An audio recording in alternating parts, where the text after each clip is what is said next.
اب نئے مضمون کا آغاز ہوتا ہے جس کا عنوان ہے بیان استمداد عارف از سرچشمہ حیات ابدی او مستغنی شدن او از استمداد او انجذاب از چشمہائی ابہائی بے وفا کہ علامت ذلک التجافی اندار الغرور کہ آدمی چوں برمدد ہائی چشمہا اعتماد کند در طلب چشمہ باقی سست شود چنانچہ حکیم الہی می فرماید ربائی کاریز درون جان تومی باید کز آریہا ترا درے نقشاید یک چشمہ آب از درون خانہ بزاں جوئی کہ از بروں می آید، یعنی عارف کا ابدی زندگی کے سرچشمے سے مدد حاصل کرنے کا بیان اور اس کا بے وفا پانیوں کے چشموں سے جذب کرنے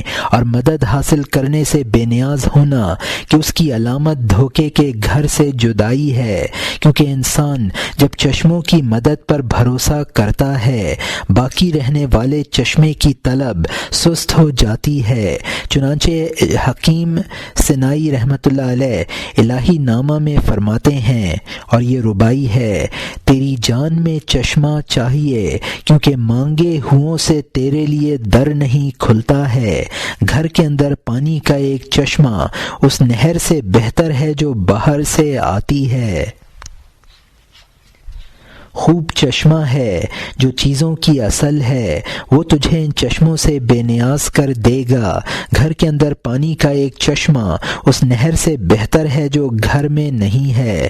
تو سینکڑوں چشموں سے شربت کھینچ رہا ہے، ان سینکڑوں میں سے جو کم ہو جائے خوشی گھٹ جاتی ہے۔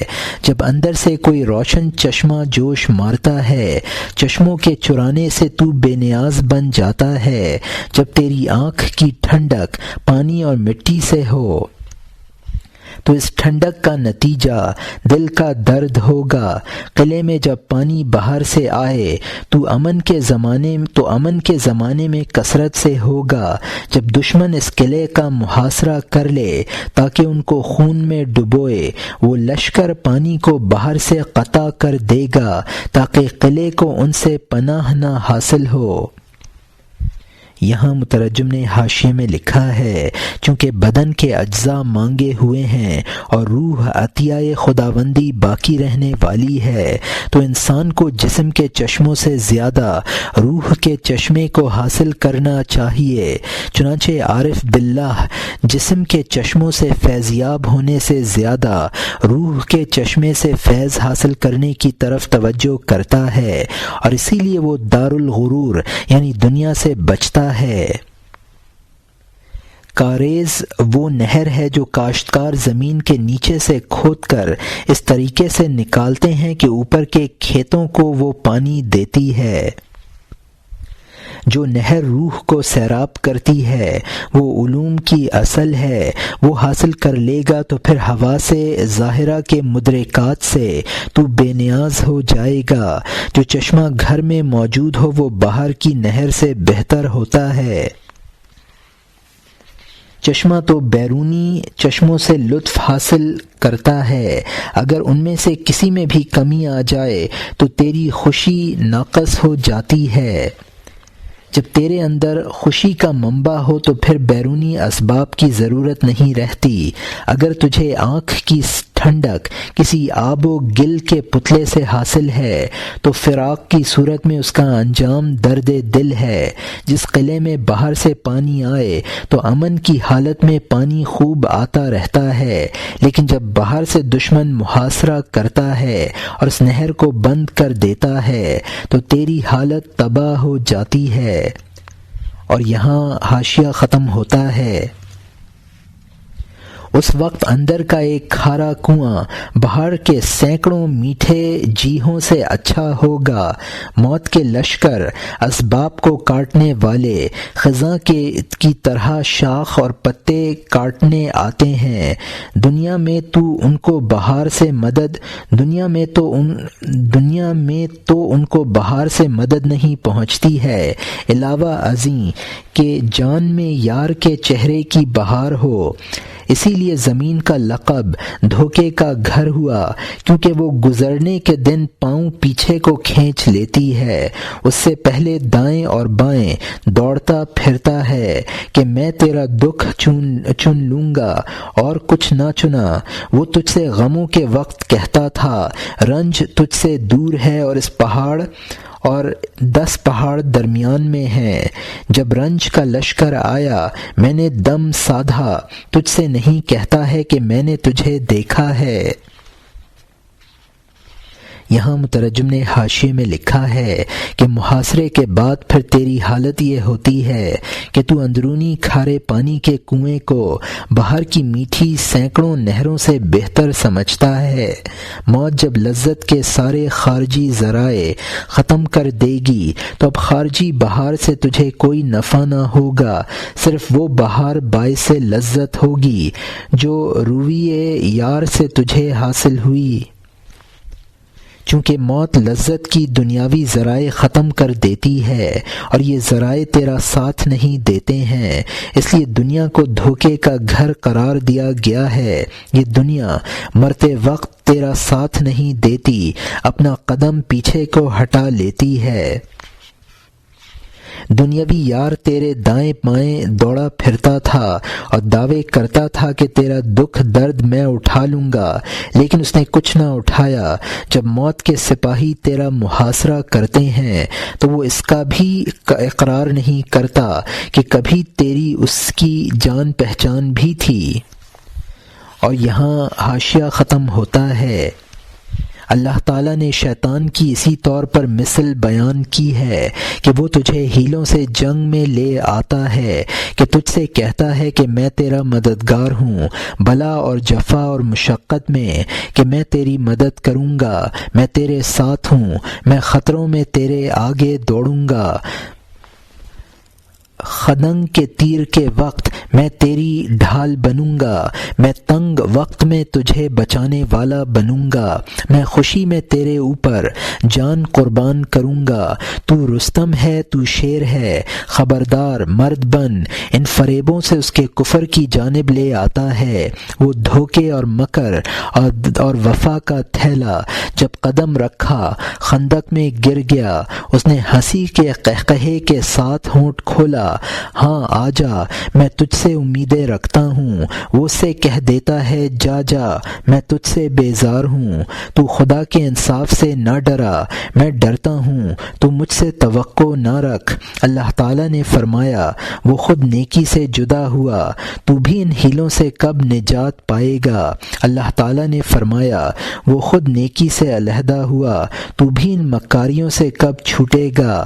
فاعل اور مفعول گنتی کے دن، کالا منہ میں اور ساتھی اور سنگسار۔ یقیناً بھٹکا ہوا اور بھٹکانے والا فیصلے اور انصاف میں، دوری کے کنویں میں اور برے بستر میں ہے۔ یہاں مترجم نے حاشیے میں لکھا ہے اللہ تعالیٰ نے شیطان کی یہ حالت بیان کی ہے کہ تجھے ہیلے اور تدبیر سے جنگ میں پھنسا دیتا ہے۔ یہ کہتا ہے کہ میں ہر مصیبت کے وقت تیری مدد کروں گا، ہر خطرے میں تجھ سے آگے رہوں گا، تیر چلے گا تو تیری ڈھال بنوں گا، ہر مصیبت کے وقت تیرا مخلص رہوں گا، تجھ پر خوشی خوشی قربان ہو جاؤں گا۔ تو خود بھی رستم اور شیر ہے، جنگ سے نہ گھبرا۔ شیطان انسان کو اسی طرح کے دھوکے دے کر کفر پر آمادہ کر دیتا ہے۔ اب جب انسان تباہی کے گڑھے میں گر جاتا ہے تو وہ اس کی ہر حالت پر قہقہے لگاتا ہے۔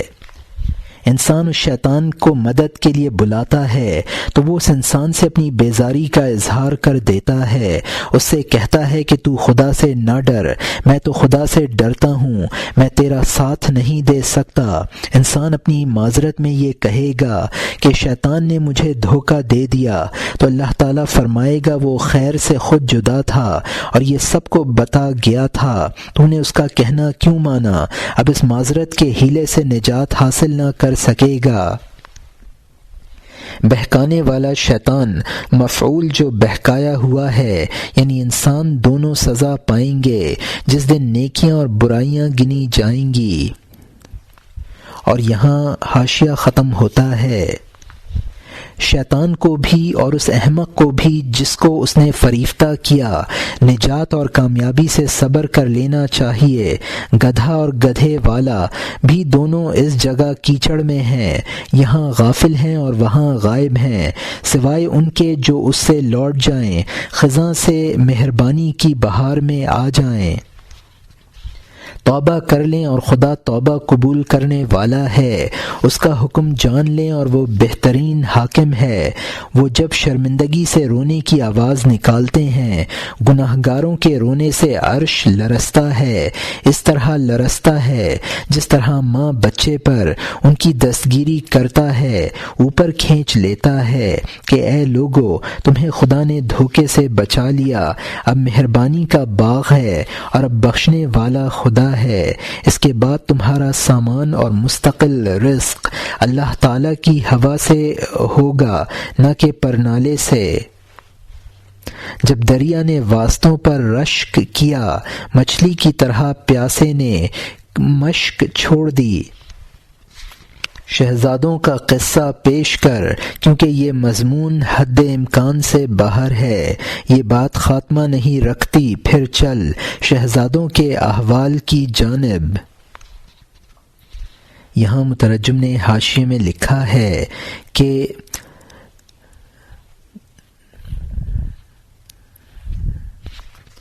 اس شخص کے علاوہ جس کو شیطان نے گمراہ کیا لیکن اس نے پھر توبہ کر لی، یعنی توبہ کے بعد نیک کام کرنے لگیں، جب گناہگار ندامت سے روتا ہے تو عرش اس طرح سے کانپتا ہے جس طرح ماں بچے کے رونے پر کانپتی ہے۔ ماں محبت میں روتے ہوئے بچے کو گود میں لے لیتی ہے، اسی طرح عرش رونے والے گناہگار کو اوپر اٹھا لیتا ہے اور تسلی دیتا ہے، یہ کہتا ہے کہ تجھ پر رب غفور نے رحم کر دیا، تو اس کی مہربانی کے باغیچے میں پہنچ گیا ہے۔ اب رزق بغیر محنت کے ملے گا۔ جب حضرت حق اپنے محبوب کے لیے وسائط کو پسند نہیں کرتا تو بغیر اسباب کے رزق پہنچاتا ہے، اور وہ محبوب بھی مشق یعنی اسباب کو ترک کر کے دنیا کی طرف متوجہ ہو جاتا ہے۔ شہزادوں کا قصہ بیان کرو، اس لیے کہ مضمون توکل اور دنیا کا دارالغرور ہونا پورا بیان کرنا ممکن نہیں ہے۔ اور یہاں حاشیہ ختم ہوتا ہے، اب نئے مضمون کا آغاز ہوتا ہے جس کا عنوان ہے رواں شدن ہر سہ شہزادہ در ممالک پدر، بعد از وداع کردن ایشاں شاہراہ و اعادہ کردن شاہ وقت وداع، وصیت را کہ بقلعہ ہوش ربا نروید، یعنی تینوں شہزادوں کا باپ کے ممالک میں روانہ ہونا اور ان کا شاہ کو رخصت کرنے کے بعد اور شاہ کا وصیت کو دہرانا کہ ہوش اڑانے والے قلعے میں نہ جانا۔ تینوں لڑکوں نے راستے کا پختہ ارادہ کر لیا، سفر کے طریقے پر باپ کے ممالک کی جانب، اس کے شہروں اور قلعوں کے دورے میں، دفتر اور آمدنی کی تدبیر کے لیے۔ ارادہ سفر کے وقت انہوں نے بادشاہ سے اجازت چاہی، چونکہ اس نے نیت پختہ دیکھی، ان کو اجازت دے دی، انہوں نے شاہ کی دست بوسی کی اور رخصت کیا۔ پھر حاکم شاہ نے ان سے کہا، جہاں تمہیں دل لے جائے ارادہ کر لو، اللہ کی حفاظت میں خوش ہوتے ہوئے روانہ ہو جاؤ، سوائے اس ایک قلعے کے جس کا نام ہوش ربا ہے، وہ تاجداروں پر قبا تنگ کر دیتا ہے۔ خدا کے لیے اس تصویروں والے قلعے سے دور رہنا اور خطرے سے ڈرنا، اس کی روح اور پشت اور برجیاں اور چھت اور فرش سب تصویر اور نقش اور صورت ہیں، زلیخا کے تصویروں سے بھرے حجرے کی طرح، تاکہ حضرت یوسف علیہ السلام بغیر قصد کے ان پر نظر کریں، کیونکہ حضرت یوسف علیہ السلام اس کی جانب نہ دیکھتے تھے۔ اس مکار نے گھر کو اپنی تصویروں سے بھر دیا تاکہ وہ خوبصورت رخ والا جس طرف بھی دیکھے بے اختیار اس کا چہرہ دیکھ لے۔ روشن آنکھ والوں کے لیے یکتا خدا نے 6 جانبوں کو دلائل کا مظہر بنایا ہے، یہاں مترجم نے حاشیے میں لکھا ہے کہ تینوں شہزادوں نے ملکی انتظام کے لیے سفر کا ارادہ کر لیا، جس کی اطاعت کی جائے، یعنی سردار اور حاکم، اس کو مطاع کہا ہے۔ بادشاہ نے وصیت کی کہ بس ہوشربا قلعے میں نہ جانا، خدا سے ڈرو۔ بہت سے بادشاہ اس تصویر کو دیکھ کر، جس کی وہ تصویر ہے، اس پر عاشق ہو کر پریشان ہوئے ہیں۔ اس قلعے میں ہر جگہ پر تصویریں ہیں۔ زلیخا نے حضرت یوسف علیہ السلام کو پھانسنے کے لیے اپنی تصاویر محل میں جگہ جگہ لگا دی تھیں تاکہ ان کو دیکھ کر حضرت یوسف علیہ السلام زلیخا پر عاشق ہو جائیں۔ وہ زلیخا کو نگاہ اٹھا کر نہ دیکھتے تھے۔ حضرت یوسف علیہ السلام عفت کی وجہ سے زلیخا پر نظر نہ ڈالتے۔ اور یہاں حاشیہ ختم ہوتا ہے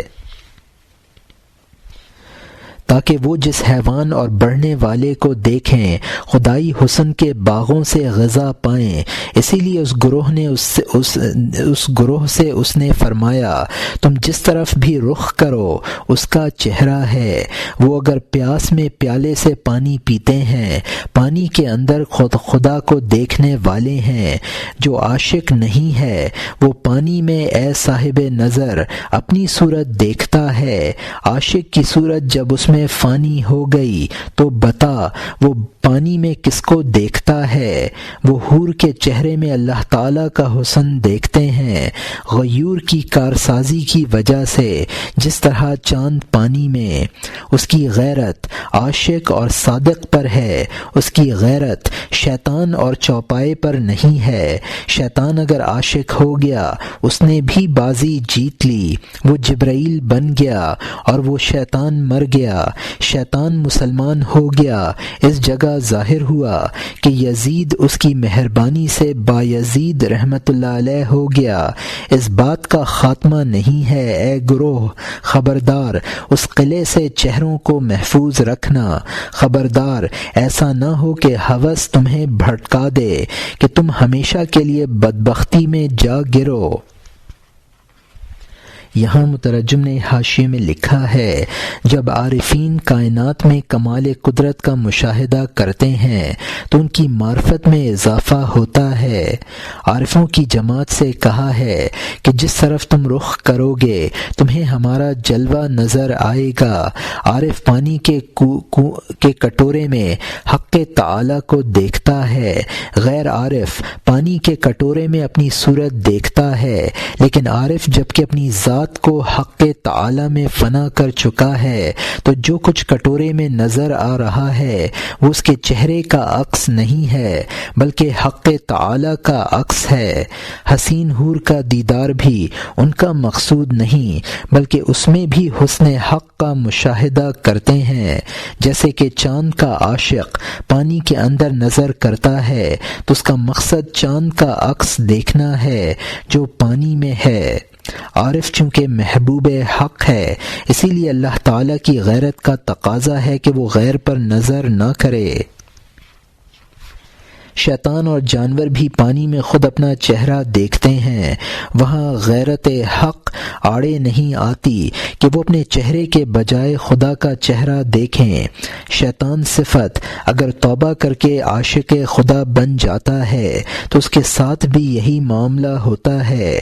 حضور صلی اللہ علیہ وسلم کا شیطان کے بارے میں ارشاد ہے، وَلَكِنَّ اللَّهَ إِعَانَتِي فَأَسْلِمْ، کہ اللہ تعالیٰ نے میری مدد کی تو وہ مسلمان ہو گیا۔ مولانا فرماتے ہیں کہ اس کے یہی معنی ہے کہ اگر شیطان توبہ کر لے تو عارف بن جاتا ہے اور یزید جیسا ظالم بایزید بستامی رحمۃ اللہ علیہ بن جاتا ہے۔ بادشاہ نے شہزادوں سے کہا کہ ہوس تمہیں ہوشربا قلعے کی طرف کھینچ کر نہ لے جائے ورنہ ابدی بدبختی میں مبتلا ہو جاؤ گے۔ اور یہاں حاشیہ ختم ہوتا ہے۔ خطرے سے بچنا فرض ہے، مجھ سے بے غرض بات سن لو، کشادگی کی طلب میں سر کی عقل کا تیز ہونا بہتر ہے، مصیبت کی کمین گاہ سے پرہیز بہتر ہے۔ اگر وہ باپ یہ بات نہ کہتا اور اگر اس قلعے سے بچنے کا حکم نہ دیتا، اس قلعے کی جانب ان کی جماعت خود نہ جاتی، خود ہی اس طرف ان کا میلان نہ ہوتا، کیونکہ وہ مشہور نہ تھا اور بہت غیر آباد تھا، قلعوں اور راستوں سے دور تھا۔ چونکہ اس نے منع کیا، ان کا دل اس گفتگو سے ہوس اور خیال کے کوچے میں پڑ گیا۔ اس ممانعت سے ان کے دل میں رغبت پیدا ہو گئی کہ اس کے راز کی کھوج لگانی چاہیے۔ کون ہے جو روکی ہوئی چیز سے رک جائے جبکہ انسان ممنوع چیز پر حریص ہے؟ متقیوں پر ممانعت مبغوض بنانا ہوئی، خواہش نفسانی والوں پر ممانعت ترغیب بنی۔ پس ازیں یغوی بہی قومن کثیر، ہم ازیں یہدی بہی قلبن خبیر۔ پس اسی لیے ہے اس کے ذریعے بہت سے لوگوں کو گمراہ کر دیتا ہے، نیز اسی لیے ہے باخبر دل کو اس کے ذریعے ہدایت دے دیتا ہے۔ ہلا ہوا کبوتر بانس سے کب اڑتا ہے، بلکہ اس بانس سے ہوائی کبوتر بھڑکتے ہیں۔ پھر انہوں نے کہا ہم خدمتیں کریں گے، ہم نے سنا اور ہم نے مانا پر عمل کریں گے، آپ کے حکم سے روگدانی نہ کریں گے، آپ کے احسان سے غفلت کفر ہے۔ یہاں مترجم نے حاشیے میں لکھا ہے کہ بے غرض بات مخلصانہ ہوتی ہے، جس طرح خوشی کی جستجو ضروری ہے، مصیبت سے پرہیز کرنا بھی ضروری ہے۔ اگر بادشاہ ان کو نصیحت نہ کرتا اور قلعے میں جانے سے نہ روکتا تو ان کا اس قلعے کی جانب میلان نہ ہوتا اور وہ وہاں نہ جاتے۔ چونکہ وہ قلعہ کوئی مشہور قلعہ نہ تھا تو ان کو وہاں جانے کا خیال بھی نہ آتا۔ چونکہ شاہ نے منع کیا، اس لیے ان کو اس قلعے میں جا کر راز معلوم کرنے کی خواہش پیدا ہو گئی۔ ایسے لوگ کم ہیں جو ممنوع چیز سے رکیں، کیونکہ انسان ممنوع چیز کا اور حریص ہو جاتا ہے۔ جو متقی ہیں اور وہ کم ہیں، ان کے لیے ممانعت اس چیز سے بغض کا سبب بن جاتی ہے، اور جو خواہش کے بندے ہیں اور وہ بہت ہیں، ان کے لیے ممانعت اور آمادگی کا سبب بن جاتی ہے۔ اسی لیے قرآن کی صفت یہ ہے کہ بہت سے اس سے گمراہ ہو جاتے ہیں، لیکن جن کے قلب بیدار اور باخبر ہیں وہ ہدایت حاصل کر لیتے ہیں۔ بانس کی چھڑ ہلانے سے پالتو کبوتر گھر واپس آ جاتے ہیں، جنگلی کبوتر بھاگ جاتے ہیں۔ ایک ہی چیز کی دو خاصیتیں ہیں۔ شہزادوں نے شاہ سے کہا ہم آپ کا کہنا مانیں گے، آپ محسن ہیں اور محسن سے غفلت کفر ہے۔ اور یہاں حاشیہ ختم ہوتا ہے۔ لیکن انشاءاللہ کہنا اور خدا کی تسبیح اپنے اوپر بھروسہ کرنے کی وجہ سے ان سے جدا تھی۔ انشاءاللہ کہنے اور لپٹی ہوئی احتیاط کا ذکر مثنوی کے شروع میں کیا گیا ہے۔ اگر 100 کتابیں بھی ہیں تو ایک باپ کے سوا کچھ نہیں، 100 جانبوں کا مقصد محراب کے سوا کچھ نہیں۔ ان راستوں کا منتہا ایک گھر ہے، یہ ہزاروں بالیں ایک دانے کی ہیں، قسم قسم کی لاکھوں کھانے کی چیزیں غور کرنے سے سب ایک چیز ہیں۔ جب تو ایک سے پورا سیر ہو جائے تو تیرے دل میں 50 کھانے بے وقت ہو گئے۔ تو بھوک میں بھینگا ہو رہا تھا کہ تو ایک کو لاکھوں سمجھ رہا تھا۔ ہم نے اس لونڈی کی بیماری کی بات کہی تھی اور طبیبوں اور سمجھ کی کمی کی بھی، کہ وہ طبیب بے رسی کے گھوڑے کی طرح سوال سے غافل اور بے بہرا تھے۔ ان کا تالو لگام کے جھٹکوں سے زخمی ہے، ان کے سم قدم پھرنے سے زخمی ہیں۔ وہ واقف نہ ہوئے کہ اب ہماری کمر پر استادی دکھانے والا چست سدھانے والا ہے۔ اس لگام سے ہمارے سر کا چکراؤ نہیں ہے، سوائے کامیاب سوار کے تصرف کی وجہ سے۔ یہاں مترجم نے حاشیے میں لکھا ہے، ان شہزادوں نے اطاعت کا وعدہ تو کیا اور اللہ کو یاد کر کے انشاءاللہ نہ کہا اور اپنے اوپر بھروسہ کیا۔ انشاءاللہ اور احتیاط کی باتیں ہم پہلے دفتر میں بیان کر چکے ہیں۔ پہلا دفتر اور یہ دفتر کوئی دو چیزیں نہیں ہیں، وہاں کی تفصیل یہاں کافی ہے۔ دنیا کے ہر گوشے سے لوگ ایک خانہ کعبہ کی طرف رخ کرتے ہیں تو وہ سب متحد ہیں۔ جب سب راستے ایک مکان تک پہنچتے ہوں تو باوجود تعدد کے ان میں بھی اتحاد ہے۔ جو بالیں ایک دانے سے پیدا ہوئی ہیں وہ بھی متحد ہیں۔ کھانے کی لاکھوں چیزوں میں اتحاد ہے، اسی اتحاد کا نتیجہ ہے کہ ایک چیز سے پیٹ بھر جائے تو بقیہ کھانوں سے بے نیازی ہو جاتی ہے۔ بھوک میں انسان غلطی سے ان کو جداگانہ سمجھتا ہے۔ جب انشاءاللہ نہ کہنے اور اسباب پر اعتماد کرنے کی بات کہی تھی تو لڑکی کا قصہ اور طبیبوں کی بے وقوفی یعنی اسباب پر بھروسہ کرنے کی بات کہی تھی۔ وہ طبیب متصرف حقیقی سے ایسے ہی غافل تھے جیسا کہ بے سوار کا گھوڑا سوار سے غافل ہوتا ہے، حالانکہ خدا کے تصرفات ان پر جاری تھے۔ یہ اس سے غافل تھے کہ ان پر سدھانے والا سوار ہے۔ اپنے حالات سے ان کو سمجھنا چاہیے تھا کہ کوئی متصرف ذات ان پر مسلط ہے۔ اور یہاں حاشیہ ختم ہوتا ہے۔ ہم پھول کے لیے باغوں کی جانب گئے، وہ پھول نظر آیا اور وہ کانٹا تھا۔ ان کو یہ توفیق نہ ہوئی کہ عقل سے کہتے ہمارے گلے پر کون لاتیں مار رہا ہے۔ وہ طبیب سب کے غلام اس طرح اللہ تعالیٰ کی تدبیر سے پردے میں ہو گئے۔ اگر تو استبل میں بیل باندھ دے پھر تو بیل کی جگہ گدھا پائے، سوئے ہوئے کی طرح کا تغافل گدھے پن سے ہوگا کہ تو تلاش نہ کرے کہ یہ چھپی کاریگری کرنے والا کون ہے۔ خود نہیں کہتا کہ یہ تبدیلی کرنے والا کون ہے، وہ ظاہر نہیں ہے، شاید وہ آسمانی ہے۔ تو نے داہنی جانب تیر چلایا، تو نے دیکھا تیرا تیر بائیں جانب گیا۔ تو شکار میں ایک ہرن کی طرف دوڑا، تو نے اپنے آپ کو سور کا شکار بنا لیا۔ کوئی لوٹنے کے لیے نفع کی طرف دوڑا، نفع نہ ہوا اور قید میں پھنس گیا۔ دوسروں کے لیے کنویں کھودے تھے، ان میں اپنے آپ کو گرا ہوا دیکھا۔ جب تجھے خدا نے سب میں ناکام کر دیا تو سبب سے تو بدگمان کیوں نہ ہوا؟ بہت سے آدمی ایک کمائی سے شاہ بنے، دوسرا اس کمائی سے ننگا ہو گیا۔ بہت سے عورتوں کے نکاح سے قارون ہو گئے، بہت سے عورتوں کی نکاح سے قرضدار ہو گئے۔ یہاں مترجم نے حاشیے میں لکھا ہے کہ یہ لوگ اسباب اختیار کرتے ہیں اور پھر مقصد حاصل نہیں ہوتا۔ ان کو سوچنا چاہیے کہ اسباب کے خلاف کون سی ذات متصرف ہے۔ یہ بھی خدا کا تصرف ہے کہ یہ طبیب محض اسباب کے بندے بن گئے ہیں۔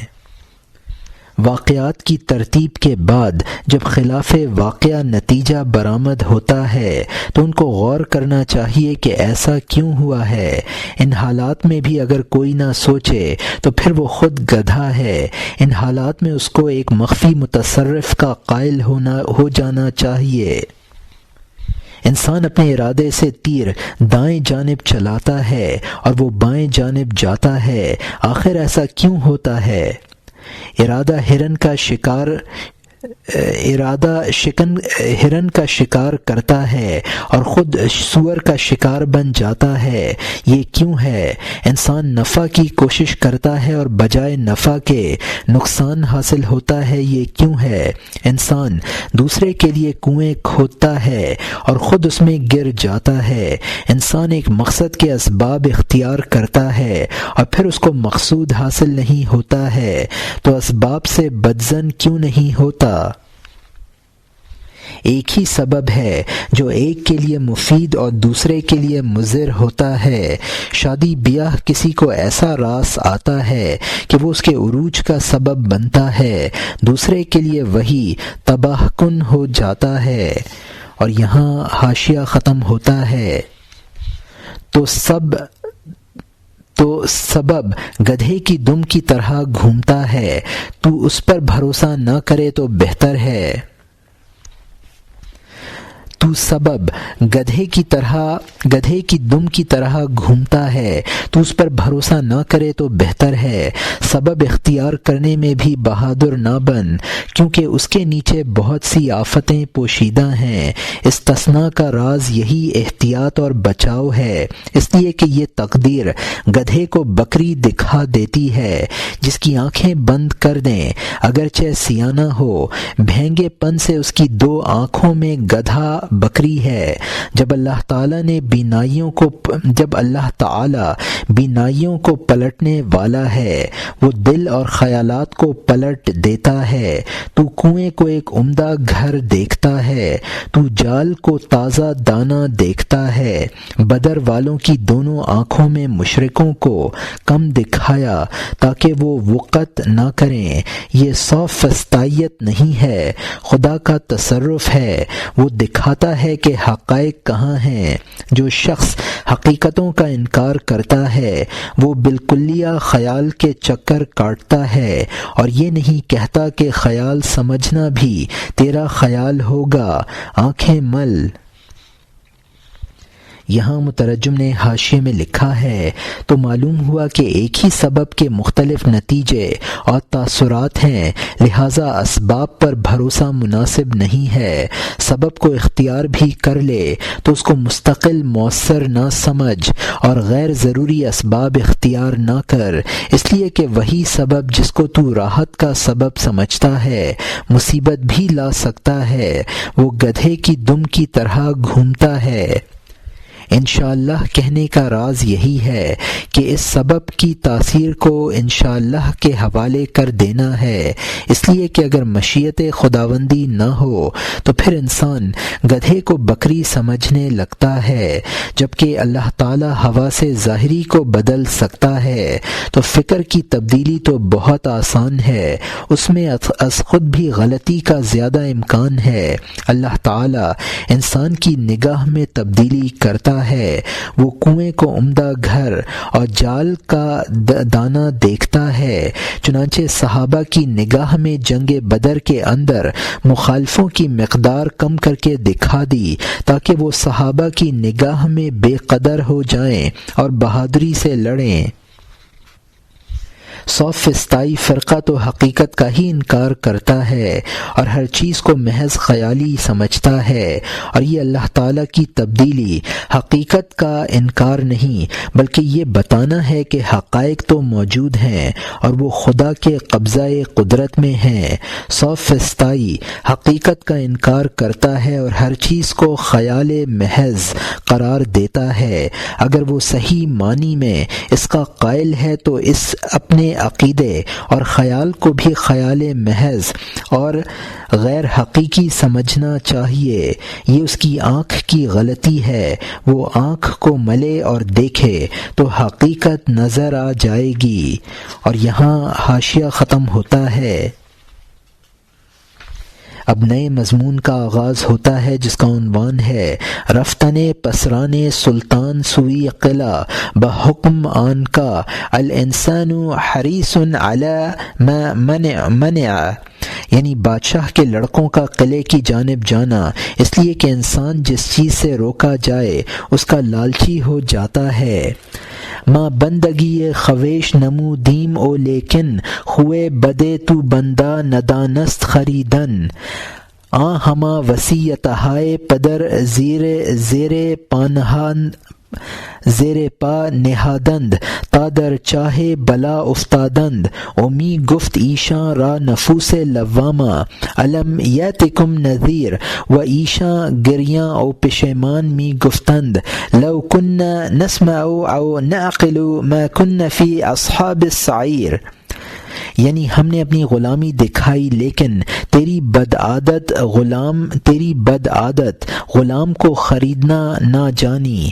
ان سب نے باپ کی نصیحت کو پامال کر دیا، یہاں تک کہ مصیبت کے گڑھے میں گر گئے اور ان سے لوامہ نفوس کہہ رہے تھے، کیا تمہارے پاس ڈرانے والا نہ آیا تھا؟ اور وہ روتے ہوئے اور شرمندہ کہہ رہے تھے، اگر ہم سنتے یا سمجھتے تو ہم دوزخیوں میں سے نہ ہوتے۔ یہ بات خاتمہ نہیں رکھتی ہے۔ اس فریق نے اس قلعے کی راہ اختیار کر لی، ممنوع گیہوں کے درخت کے پاس جا پہنچے، مخلصوں کے احاطے سے باہر نکل گئے، چونکہ اس کے منع کرنے اور ممانعت سے بہت گرم ہو گئے تھے۔ اس قلعے کی جانب سر ابھارا، برگزیدہ شاہ کے قول کے برخلاف، صبر کو پھونکنے والے، ہوش کو اڑانے والے قلعے کی جانب ناصح عقل کے برخلاف پہنچ گئے، دن سے اندھیری رات کی جانب مڑ گئے۔ اس حسین تصویروں والے قلعے میں 5 دروازے دریا کی جانب اور 5 خشکی کی جانب تھے، ان میں سے 5 رنگ و بو کے ظاہر حس کی طرح تھے، ان میں سے 5 باطن حس کی طرح راز کو تلاش کرنے والے۔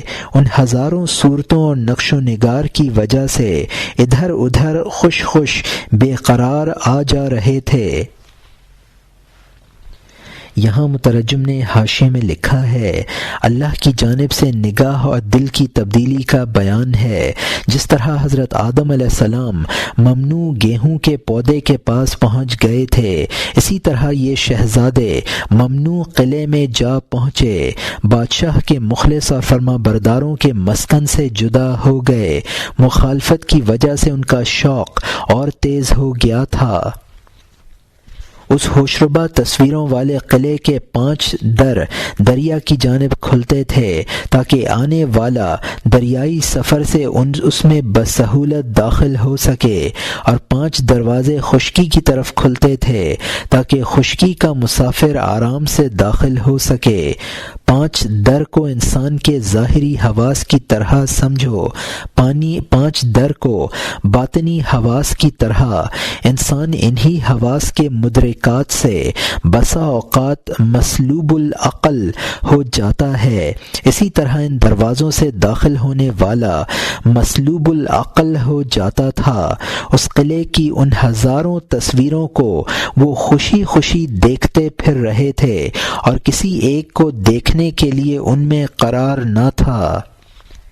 اور یہاں حاشیہ ختم ہوتا ہے، صورتوں کے ان پیالوں سے مست نہ ہو تاکہ تو بت تراش اور بت پرست نہ بنے، صورتوں کے پیالوں سے گزر جا، نہ ٹھہر، شراب جام میں ہے لیکن جام سے نہیں ہے۔ شراب بخشنے والے کی جانب چوڑے کان کھول تاکہ اس جانب سے آواز اور شور سن تجھے دم بدم آواز آئے گی، جب شراب آئے گی جام کی کمی نہ ہوگی۔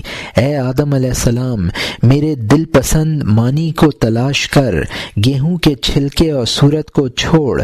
جب خلیل اللہ کے لیے ریت آٹا ہو گیا، اے بزرگ جان جا کہ گیہوں جداگانہ چیز ہے، صورت بے صورت سے وجود میں آئی ہے، جیسے کہ دھواں آگ سے پیدا ہوا ہے۔ خیال میں مصور چیز کا چھوٹا سا عیب یہ ہے، جب تو اس کو پے در پے دیکھے گا وہ ملال پیدا کر دے گا۔ بے صورت تیرے اندر محض حیرت پیدا کرتا ہے، بے آلے سے سینکڑوں قسم کے آلے پیدا ہوتے ہیں، وہ بغیر ہاتھ کے ہاتھوں کو مرکب کرتا ہے۔ روح اور روح آدمی کو مصور بناتی ہے، جس طرح ہجر اور وصال سے دل میں قسم قسم کے خیالات مرکب ہوتے ہیں۔ یہاں مترجم نے حاشیے میں لکھا ہے، اب مولانا رحمۃ اللہ علیہ نصیحت فرماتے ہیں کہ تصویروں کے پیالوں سے پی کر مست نہ بن، ورنہ تو بھی بت تراش اور بت پرست کی طرح ہو جائے گا جس کا تعلق محض صورت سے ہے۔ بے شک ان صورتوں کا حسن بھی شراب کی سی مستی پیدا کر دیتا ہے، لیکن وہ حسن ان کا ذاتی نہیں ہے بلکہ مستعار حسن ہے۔ تجھے اصل حسن اور ان کو حسن عطا کرنے والے کی طرف متوجہ ہونا چاہیے۔ جس ذات نے ان صورتوں کے جام میں شراب حسن بھری ہے اس کی طرف توجہ کر، پھر تجھے قلبی واردات محسوس ہوں گی۔ جب وہ شراب عشق حاصل ہو جائے گی پھر تو کسی صورت کا پابند نہ رہے گا، کائنات کا ذرہ ذرہ اس کا مظہر معلوم ہوگا۔ حضرت آدم علیہ السلام کے واسطے سے بنی آدم علیہ السلام کو خطاب ہے کہ حقیقت کے طالب بنو اور صورت سے قطع نظر کرو۔ صورت بے معنی ہے، گیہوں کی صورت نہ تھی۔ حضرت ابراہیم علیہ السلام کو ریت سے آٹا حاصل ہوا۔ صورت کی علت بے صورت ذات ہے، لہذا توجہ کے قابل علت ہے۔ دھوئیں کی علت آگ ہے، لہذا وہ اصل ہے۔ صورت تو ایسی چیز ہے کہ اگر انسان کو مصور خیال بار بار آتا ہے تو وہ اس سے تنگ دل ہو جاتا ہے۔ جب تو ذات سے صورت کی طرف توجہ کر لے گا تو ملال نہیں بلکہ طبیعت میں حیرت پیدا ہوگی جو مزید توجہ اور کھوج کا سبب بنتی ہے۔ اس بے آلت اور بے صورت ذات سے ہزارہا قسم کی صورت اور آلہ والے پیدا ہوتے ہیں، لہذا وہ اصل ہے۔ جو ذات ہاتھ سے منزہ ہے اس نے کروڑوں ہاتھ بنا دیے۔ روح الروح یعنی ذات خداوندی نے آدمی کو مصور پیدا فرمایا تو اصل وہ ہے۔ مصور میں اس طرح مؤثر ہے جس طرح ہجر و وصال طرح طرح کے خیالات کا مصور ہے، اور وہ خود غیر مصور ہے۔ اور یہاں حاشیہ ختم ہوتا ہے۔ یہ مؤثر اثر کے ساتھ کوئی مناسبت رکھتا ہے؟ آواز اور رونا رنج سے کوئی مشابہت رکھتا ہے؟ رونے کی صورت ہے، رنج بے صورت ہے۔ لوگ اس رنج سے ہاتھ چباتے ہیں جس کے ہاتھ نہیں ہے۔ اے دلیل بیان کرنے والے، یہ مثال مناسب نہیں ہے، سمجھانے کی تدبیر کے لیے ایک نادار کی کوشش ہے۔ بے صورت کی کاریگری صورت بناتی ہے، جسم کو حواس اور آلے کے پیدا کرتی ہے تاکہ اپنے موافق جو بھی صورت ہو جسم کو اچھی اور بری میں لے آئے۔ نعمت کی صورت ہو تو شکر گزار بن جاتا ہے، تاخیر کی صورت ہو تو صابر بن جاتا ہے، رحم کی صورت ہو تو وہ خوش ہوتا ہے، رنج کی صورت ہو تو وہ رنجیدہ ہوتا ہے، کسی شہر کی صورت ہو تو وہ سفر اختیار کرتا ہے، تیر کی صورت ہو تو وہ ڈھال سنبھالتا ہے، حسینوں کی صورت ہو تو عیش کرتا ہے، غیبی صورت ہو تو خلوت اختیار کرتا ہے، ضرورت کی صورت کمائی کی طرف لاتی ہے، قوت بازو کی صورت چھیننا پیدا کرتی ہے۔ یہ حد اور اندازوں سے باہر ہے، مختلف خیال سے کام کرانے والا۔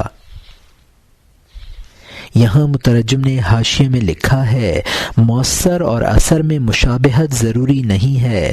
ضرر اور تکلیف رونے اور چلانے کا مؤثر ہے، دونوں میں کوئی مشابہت نہیں ہے۔ نوحہ اور رونا ایک مصور چیز ہے اور ضرر ایک اضافی چیز ہے جو مصور نہیں ہے۔ انسان رنج سے ہاتھ چباتا ہے، ان دونوں میں کوئی مشابہت نہیں ہے۔ حق تعالی جو کہ مؤثر ہے اور کائنات جو کہ اس کا اثر ہے، اس کی یہ مثالیں ناقص ہیں، محض سمجھانے کے لیے ایک ایسے شخص کی کوشش ہے جو اس کی صحیح مثال دینے پر قادر نہیں ہے۔ ذات بے صورت یہ صورتیں مع حواس کے پیدا فرما دیتی ہیں۔ اللہ نے ان صورتوں کو اس لیے بنایا ہے تاکہ وہ صورت اپنے مناسب حال انسانی جسم سے نیکی اور بدی کرے۔ اگر وہ نعمت کی صورت ہے تو جسم سے شکر گزاری کراتی ہے، اگر وہ صورت مہلت اور دیر کی ہے تو انسانی جسم سے صبر کراتی ہے، اگر یہ صورت ہوتی ہے کہ اس پر کوئی رحم کرے گا تو وہ خوش ہوتا ہے، رنج کی صورت ہو تو وہ نالاں ہوتا ہے، کسی شہر کی صورت ہو تو نتیجہ سفر ہوتا ہے، اگر تیر کی صورت ہو تو ڈھال سنبھالتا ہے، اگر خیال میں حسینوں کی صورت آتی ہے تو ان سے خوش وقتی کرتا ہے، اگر غیبی تجلیات کی صورت خیال میں آتی ہے تو گوشہ نشینی اختیار کرتا ہے، کسی ضرورت اور احتیاج کی صورت آ جاتی ہے تو کمائی کرتا ہے، اپنی طاقت کی صورت خیال میں آتی ہے تو لوگوں کی چیزیں چھینتا ہے۔ یہ بات کہ قسم قسم کے خیالات فعل کے داعی بنتے ہیں شمار سے باہر ہے۔ اور یہاں حاشیہ ختم ہوتا ہے۔ لامحدود مذاہب اور پیشے سب خیالات کی صورت کا سایہ ہیں۔ کوئی قوم اچھی خاصی بالا خانہ پر کھڑی ہے، ہر ایک کا زمین پر سایہ دیکھ لے۔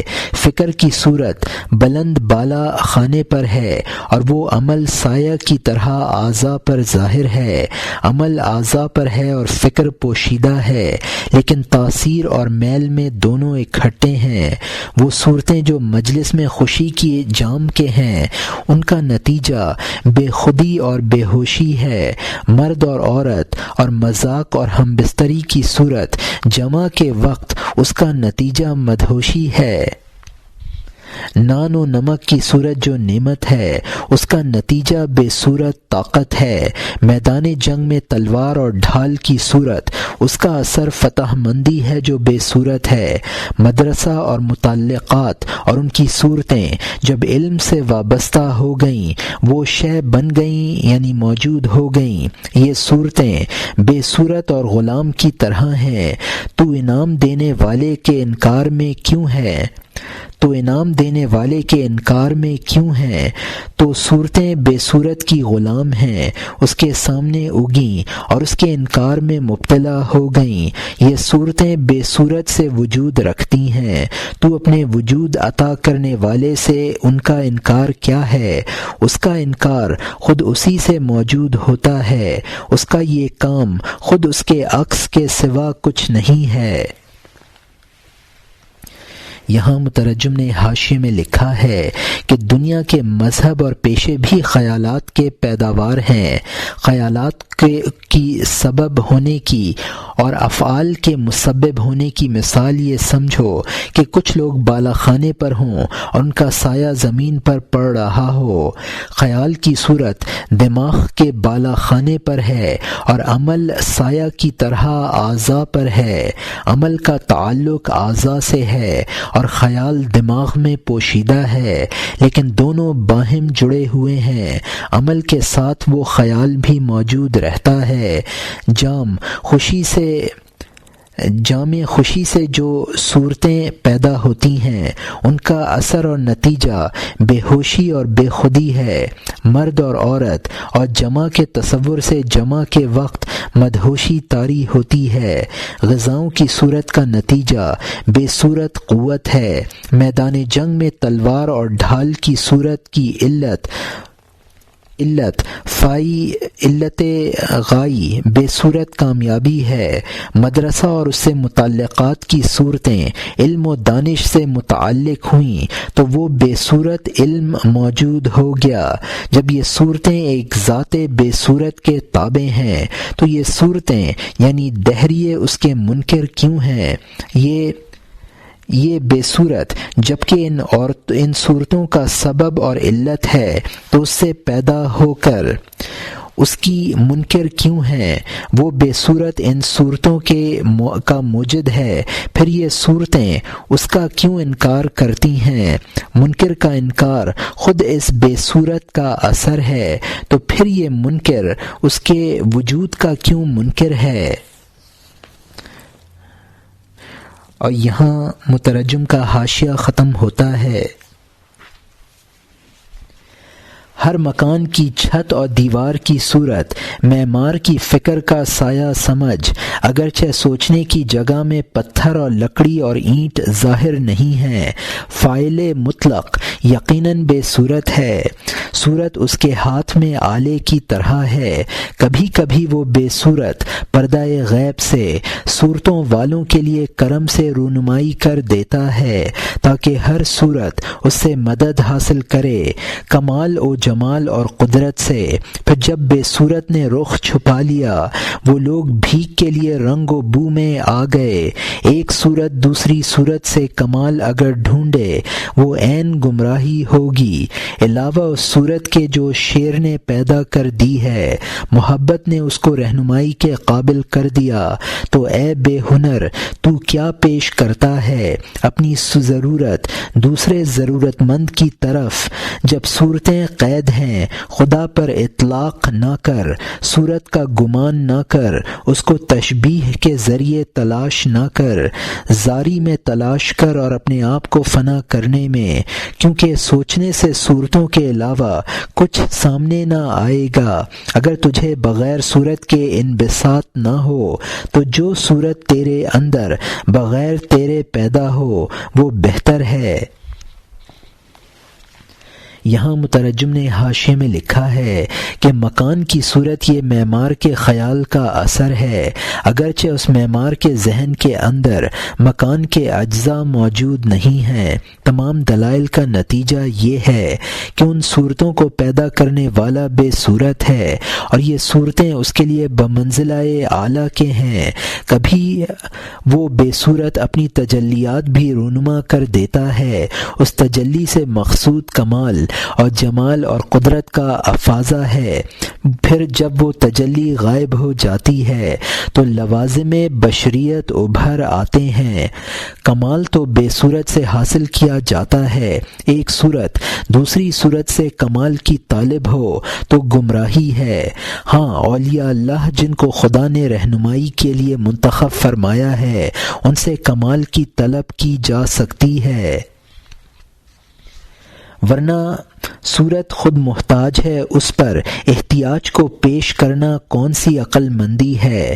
جب صورتیں بے صورت کی غلام ہیں تو اس بے صورت پر صورت کا گمان نہ کر اور مشتبہ فرقے کی طرح تشبیہوں کے ذریعے اس کی تلاش نہ کر۔ اس بے صورت کو صورتوں سے تلاش نہیں کیا جا سکتا، جبکہ فنا اور تضرع و زاری کے ذریعے تلاش کیا جا سکتا ہے، اس لیے کہ سوچنے اور تفکر سے صورتیں ہی خیال میں آتی ہیں اور وہ بے صورت ہے۔